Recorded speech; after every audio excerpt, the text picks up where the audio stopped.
आई जा बाइबल से देखल जा उत्पत्ति अध्याय 42 में जब याकूब सुनले कि मिस्र में अन्न बाटे, तब वो अपना पुत्रन से कहलन तो हम लोग एक दूसरा का मुंह का देखत हुआ। फिर वो कहले कि हम सुनले बानी कि मिस्र में बड़ा अन्न बाटे, यही से तो हम लोग जाके हमन के खातिर अन्न लिया जा कि हमनी का जीवित रही जा। अतः यूसुफ के 10 गो भाई अन्न मोल लेबे खातिर मिस्र के गईलन जा। बाकी बिन्यामीन के याकूब ई सोच के भाई लोग के साथ ना भेजले कि कहीं ऐसा ना होके कि उनकरा पर कौनो विपत आ पड़े। ए रीति से जे लोग अन्न मोल लेबे आयल रहलन जा, उनकरा साथे इसराइल के बेटा भी अलन जा, काहे कि कनान में बहुत अकाल पड़ल है। यूसुफ तो मिस्र देश के अधिकारी रहले और वो देश के सगरी लोगन के हाथ में उहे अन्न बेचत रहले। यही से जब यूसुफ के भाई लोग अइलन तब भूमि पर मुंह के बल गिर के उनकरा के दंडवत कैले, यानी मुंह के बल गिर के उनकरा के दंडवत कैले। 20 साल पहले यूसुफ के जीवन में परमेश्वर का करिए कहले रहलन, और 20 साल के बाद परमेश्वर जवन कहले रहलन ओकरा के ऊ पूरा कैले। ऊ तो मनुष्य ना हमें कि ऊ झूठ बोलस। परमेश्वर जवन प्रतिज्ञा करेलन ओके जरूर पूरा करेलन। हमार भाई बहन माता पिता सेवक सेविका सेवकाई में भाग लेबे वाला परमेश्वर प्रतिज्ञा करेलन और ओकरा के पूरा भी करेलन। रउआ परमेश्वर के प्रतिज्ञा के कबो मत भूली। कई बार रउआ के भूल जाए कि परमेश्वर ना भूलालन। वही दिन यूसुफ से जौन परमेश्वर प्रतिज्ञा कैले रहले वो प्रतिज्ञा के परमेश्वर पूरा कैले। हमार पुल सीधा खड़ा हो गईल और तोहन लोग के पुल ही चारों ओर से खड़ा होके दंडवत कैलस। जब यूसुफ बतौले रहले तो उ लोग कहे लगलन कि का तू हमारा पर अधिकार करब, और ऐसे उ लोग उनसे नफरत करे लगले, उनकरा से डाह कैले, उनकरा से ईर्ष्या कैले और नफरत से भर गईले। यूसुफ से उ नफरत करे लगले, आत्मिक व्यक्ति से उ नफरत करे लगले, आत्मिक व्यक्ति से नफरत कैले। एगो आत्मिक व्यक्ति जौन अन्याय से बेच दिहल गईल रहे, का हमनी के बीच में केहू बाटे का? रउआ आत्मिक रीति से जियला के कारण ही सतावल जात हैं का? रउआ परमेश्वर की इच्छा के अनुसार जीवन बितावत हैं, यही से राउर मजाक उड़ावत हमें का? तोहार निंदा कल जात बाटे का? दुख देत हमें का? रोआवत हमें का? तो मेहरबानी से रउआ दुखी मत होई।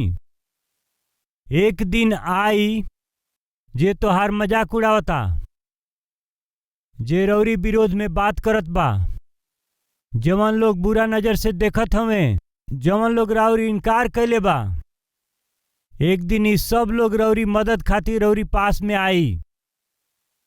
एक दिन ही सब लोग रौरी आगे आई और रौरी सामने अपन हाथ फैला देई। परमेश्वर ये प्रतिज्ञा के पूरा करे खातिर एगो निश्चित समय रखले बाड़े, और समय अइला पर परमेश्वर आश्चर्य कर्म करी हैं। हम ऐसन कहले रहली रउआ से। यूसुफ के यदि तुरंत जवाब मिल जाई तो वो वहां से निकल के अपना पिता के घर सीधा चल जैतन, भेड़न के चरवाहा के जैसे रहतन। बाकी यूसुफ जल्दीबाजी ना कैलन, उनके जवाब ना मिलत रहे, यही से भी वो परमेश्वर के इनकार ना कैलन। वो अपना विश्वास के बनौले रहलन, वो ऐसने कैलन। विश्वास के जरिए ही वो धार्मिकता के जीवन बितौलन। यदि रउआ विश्वास करब तो रउआ धार्मिकता के जीवन बिताई। रउआ के परमेश्वर पर विश्वास बाटे तो रउआ खराई के जीवन बिताई। रउआ अपना खराई के छोड़ दें, शैतान यह बस कोशिश करत रहेला, राउर निंदा करेला, रउआ से सवाल करेला, रउआ के सतावेला, रउआ के दुख देला, रउआ अपना आप से नफरत करी। यही से शैतान रउआ से हमेशा झूठ बोलत रहेला, ऊ रउआ के सतावेला। अयुब के पत्नी आके कहली कि वो अयुब से कहली कि का तू अबहू परमेश्वर पर विश्वास करब? एकर मतलब पता बा तू इतना परेशानी में बड़ा, मुश्किल में बड़ा, इतना दुख में बड़ा, इतना दर्द में बड़ा, इतना बड़ा परिस्थिति में बड़ा, इतना भयानक स्थिति में बड़ा, बाकी परमेश्वर पर तू विश्वास करता रहा। इस शैतान के बात पसंद ना होला। रउआ तकलीफ में बानी, परेशानी में बानी, दुख में बानी, आर्थिक परेशानी में होखी, बीमारी से तड़पत होखी, फिर भी प्रार्थना करत हई तो शैतान सहन ना कर पाई। फिर भी रउआ प्रभु पर आधारित रहिला और परमेश्वर के शरण ले ली तो ई बात शैतान के बिल्कुल पसंद ना आवेला। बाकी रौरी विश्वास के देख के परमेश्वर आनंदित हुई हैं। ये बात के रउआ जन भूली। अयुब के जैसे रउआ चाहे मुसीबत में होकी चाहे बुरा परिस्थिति में होकी अपना विश्वास के बनौले रही। यूसुफ की जैसे यदि रउआ के कोनो बात के जवाब नेके मिलत तबो उ परमेश्वर के ना भूलने, उ अपन खराई ना छोड़ले, उ भरोसा कैले, उ अपना विश्वास के बनौले रह गईले, उ दृढ़ रहले काहे कि उ परमेश्वर पर विश्वास रखले। उ विश्वास रखले, उ का विश्वास रखले कि एक दिन आई परमेश्वर हमरा के आशीष दी है। धोखा से पैसा कमाइल, बुरा काम करके धन दौलत बढ़ावल एकरा से अच्छा बाटे की अधिकार से बढ़ के परमेश्वर जौन हमनी के आशीष देवेलन उ बहुत बड़हन बात हवे। उ विश्वास कैले। हमार भाई और बहन लोग विश्वास करी जा। रउआ यदि परमेश्वर पर विश्वास करब तो रउआ केहू के धोखा ना देब, रउआ बुरा काम ना करब, अपना ही मर्जी के अनुसार रउआ व्यवहार ना करब। इतना दिन तक यूसुफ इंतजार कैले। यूसुफ के विश्वास के देख के परमेश्वर उनकरा के आशीष दिहलन। जानत हई इतना आशीष दिहलन कि उ देश में यूसुफ के तुल्य केहू भी ना रहे। फिरौन खुद कहले ए तरह के आदमी हमनी के देश में का कहीं मिलिहन का, जेकरा पर परमेश्वर के आत्मा होके ऐसन हमनी के देश में केहू व्यक्ति बाका ना हवे। यूसुफ के जैसे केहू ना रहे। परमेश्वर इतना आशीष दिले, उनकरा के ऊपर उठौले।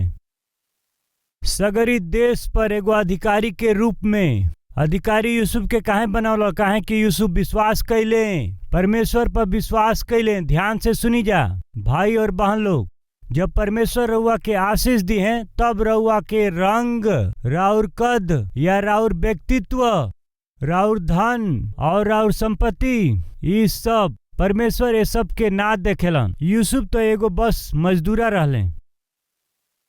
परमेश्वर उनकरा के एगो देश पर राज करे वाला अधिकारी बनौले। ये बड़ा अद्भुत काम होवे। उस समय परमेश्वर यूसुफ के इतना आशीष देले रहलन तो आज रउआ खातिर खुशखबरी बाटे। उ तो जीवित परमेश्वर हवे।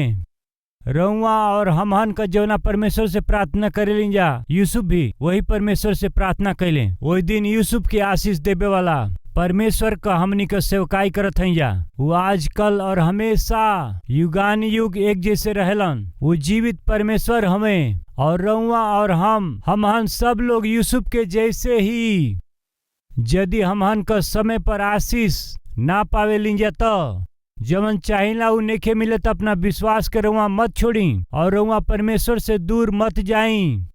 जब रउआ निराश हो जाली तो आर्थिक समस्या में से होकर के जाइला या फिर मुश्किल समय में पड़ल बानी, रउआ पति के द्वारा दुखित बानी या पत्नी के द्वारा दुखी बानी, परिवार में सुख शांति ना होवे या फिर रउआ नौकरी में आशीष नहीं पौले, व्यापार में आशीष नहीं पौले, तब जानत है शैतान का करी?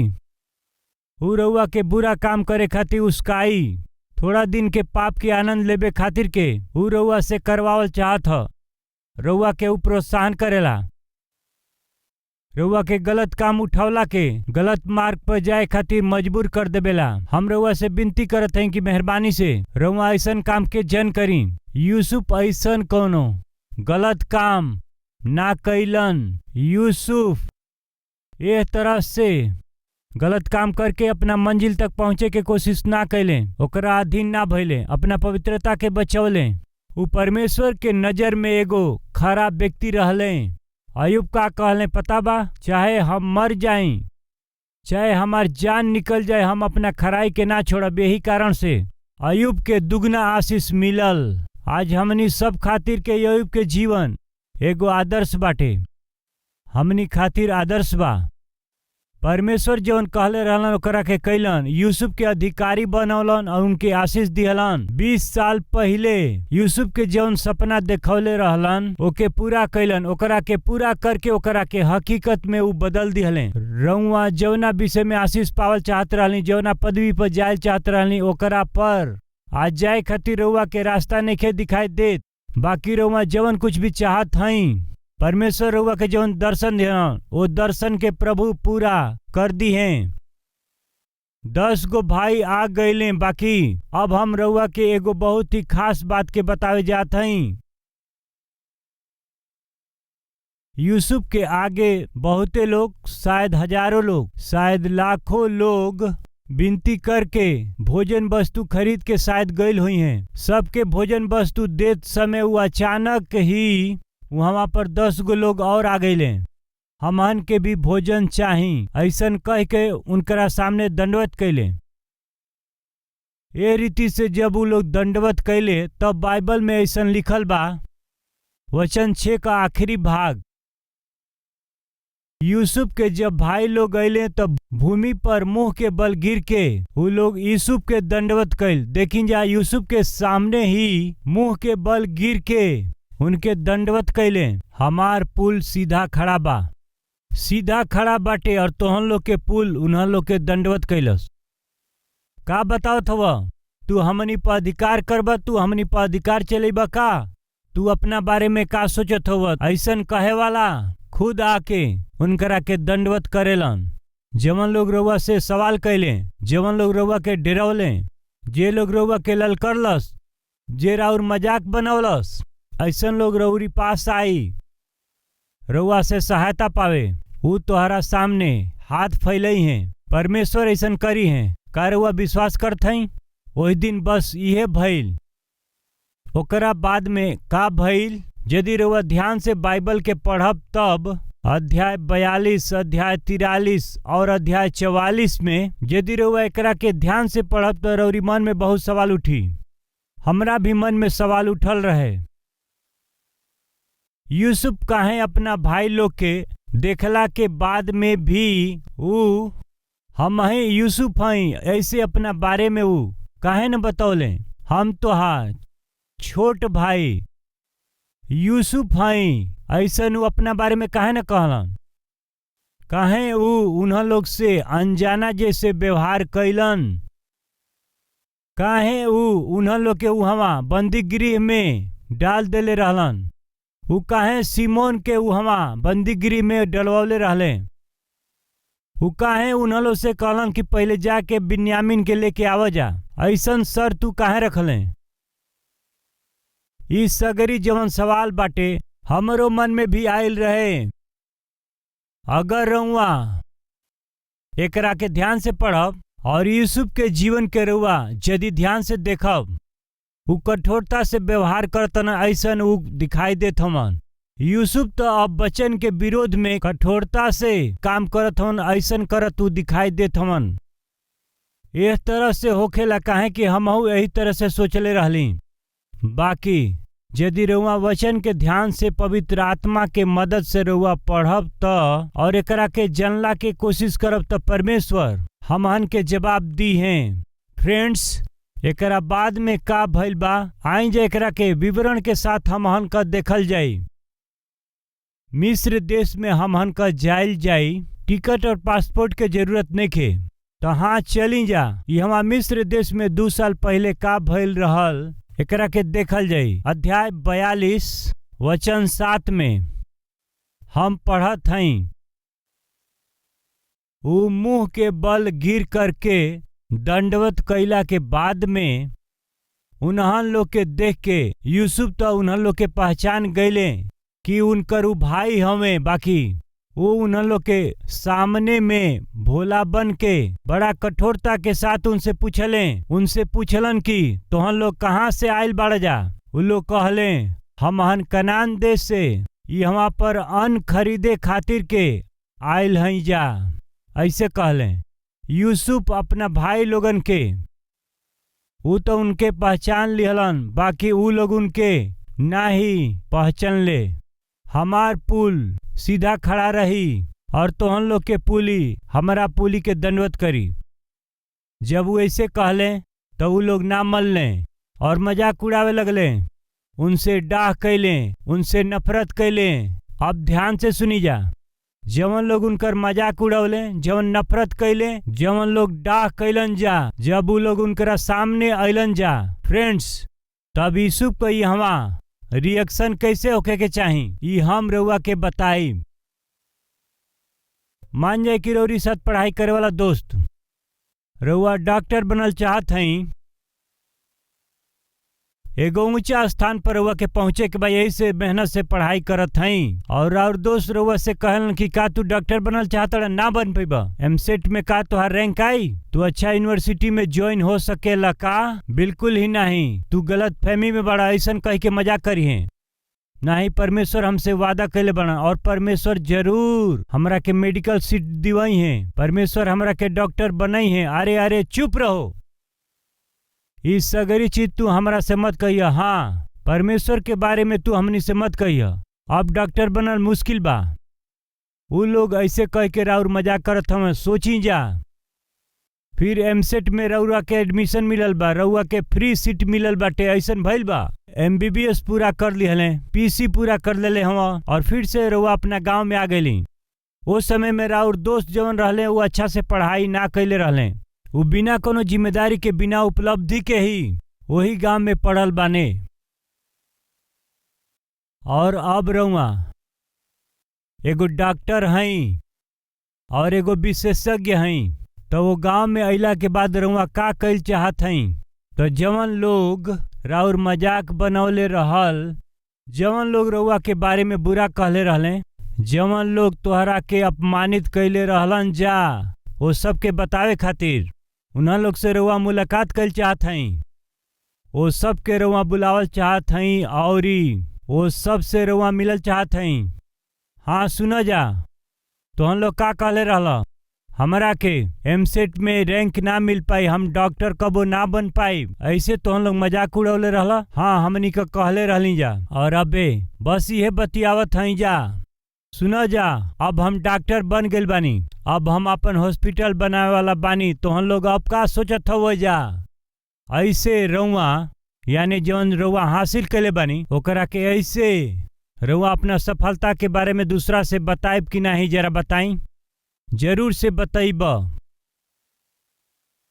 रउरी गरीबी के कारण, आर्थिक परिस्थिति के कारण, या रउरी परिवार के स्थिति के कारण राउर रिश्तेदार रउआ के अपमानित करेलन, राउर मजाक उड़ावेलन, रउआ के वो दुख देलन, तब रउआ प्रार्थना कैली और बहुत रउआ मेहनत भी कैली, रउआ विश्वास कैली और परमेश्वर रउआ से प्रतिज्ञा भी कैले, फिर तब रउआ आशीष पौले बनी। तब रउआ का करब जरा बताई? रउआ जाके रउआ कितना आशीष पौले बनी ई दिखावला के कोशिश रउआ करब। कहीं कि रउआ कार खरीदले बनी तो का ओके छिपाइब का? नहीं, वो कार रउआ सबके दिखाइब। रउआ केकरा के दिखाइब? खास रीति से वो लोगन के जे रउआ के अपमानित कैले बा, राउर मजाक उड़ौले बने। रउआ तो उन्हा लोग के घर के सामने से ही कार लेके जाइब। रउआ तब हाँ का कहले रहली? रउआ अपना मर्जी के अनुसार कहले रहली ना कि कब आगे ना बढ़ पाई है। बाकी देखा जा अब हम का करके देखौले बानी, ऐसे देखावला के कोशिश करेलन। रउआ उन्हों लोग के सामने अच्छा कपड़ा के दिखाइला, उन्हों लोग के सामने अपन अच्छा वस्तु के दिखाइला, रउरी पासे जितना भी अच्छा गाड़ी बाड़ी स वो सब के रउआ दिखाइला, अपन बंगला रउआ दिखाइला। सही बाकी ना? साधारण तौर पर ई होखेला कि जब मनुष्य कोनो चीज में सफलता के पावेला, जब रउआ कोनो विषय में विजय के पाइला, तब सबके रउआ वो विषय में खासकर बताइला। रउआ में से बहुत से लोग बिल्कुल यही तरह से काम करत आइल होखब, तो मेहरबानी से सुनी बहन, यदि रउआ अच्छा साड़ी खरीदले बानी तो पड़ोसी के ना बताइब का? आपके पति रउआ के चेन या नेकलेस खरीद के देले बना तो एकरा के बतावला बिना रहब का? एगो बहुत बड़ टीवी या डबल ट्रिपल डोर वाला फ्रिज यदि रउआ ई सब खरीद लेनी तो पड़ोसी के बतावला बिना रहब का? ई एगो कमजोरी हुए, अपना कपड़ा के या अपना वस्तु सब के या अपना गाड़ी के रउआ दिखावल जाली, ई एगो कमजोरी हुए। बहुत से लोगन के ई एगो आदत हुए। और जवन लोग रउआ से नफरत करेला और जवन लोग रउआ से डाह करेला, उनका खातिर जरूर उनके अपन कपड़ा या वस्तु के दिखावे के कोशिश करेली, चाहे वो देखल भी ना चाहिए तो उनकरा सामने से रउआ होके जाइला। सोने के घड़ी रउआ उनके दिखावे के कोशिश करीला या कीमती सेलफोन दिखावे के कोशिश रउआ करीला। रउआ अच्छा शर्ट पहनले बानी, बाकी भीतर के चैन दिखावे खातिर रउआ 2 गो बटन के जरूर खोल देब कि दिखा सकी। ऐसे करीला। बाकी यूसुफ में ई सब कुछ ना दिखाई दिहलस। जवन लोग उनकरा से नफरत कैले जब आके दंडवत कैले तब तो उन लोग के ई सब कुछ उनके दिखावे के चाही ना, उनकरा पद के, उनकरा अधिकार के, ये सब कुछ के दिखावे के चाही ना। आज बहुत से लोग एक प्रकार के दिखावा करे के बस कोशिश करत हमें। राउर पद का बाटे रउआ के दिखावे के कोशिश करेली, राउर अधिकार का बाटे के दिखावे के कोशिश करीला, अपना संपत्ति के रउआ दिखावे के बस कोशिश करीला।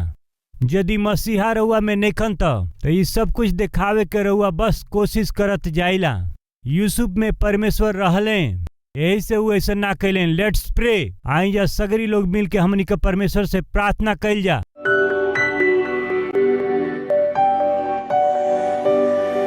पवित्र आत्मा परमेश्वर रउआ आज सीधे हमनी के अपना वचन के जरिए बात कैले हई। जवन लोग नफरत करेलन, ये कितना बुरा बात बा, ये कितना खतरा बा। ऐसन कैल तो ठीक ना हवे, ऐसन कैल तो उन लोग के बड़ा खतरा बाटे। सीधा वचन के जरिए आज रउआ हमनी से बात कैली है, इसे धन्यवाद देते हैं। जा यूसुफ के जैसन धार्मिकता रउआ हमनी के दे दें। ईर्ष्या, डाह और नफरत या दिखावा, ये सब कुछ यूसुफ के जीवन में ना रहल। ऐसे ही जीवन हमनी के रउआ दे पिताजी। जवन लोग उनकरा से नफरत करत रहले वो फिर भी उनसे प्यार कैलन और उन्हन लोग खातिर रोले भी। ऐसे ही मन रउआ हमनी के देई। आज केहू यदि केहू से नफरत करता तो यदि केहू के क्षमा नहीं खन कर पावत, आज रउआ जवन अपना दास के जरिए वचन बतौले बनी, ई वचन जड़ पकड़े और ई लोग उनके माफ कर दे। यदि हमन का क्षमा ना करे के तो क्षमा ना पावे के। आज के दिन परमेश्वर रउआ हमनी के श्रेष्ठ ई संदेश देले बानी। सब करा प्रति रउआ का एगो विशेष उद्देश्य बाटे, ऐसे रउआ बतौले बानी। और यदि अच्छा से जीवन बीतइहे तो रउरी इच्छा के अनुसार जीवन बीतइहे तो काफी बा। तब वो ऐसा सोच ना पहन जाए, ऐसा उत्तम आशीष के रउआ उन्हें लोग के देव। हे पिताजी, ये पवित्र वचन के हमनी के हृदय में बोई, यीशु मसीह के नाम से प्रार्थना के मांगत हैं जा, आमीन। हमार पता बा Calvary, post box number 30, Kukatpally, Hyderabad 72।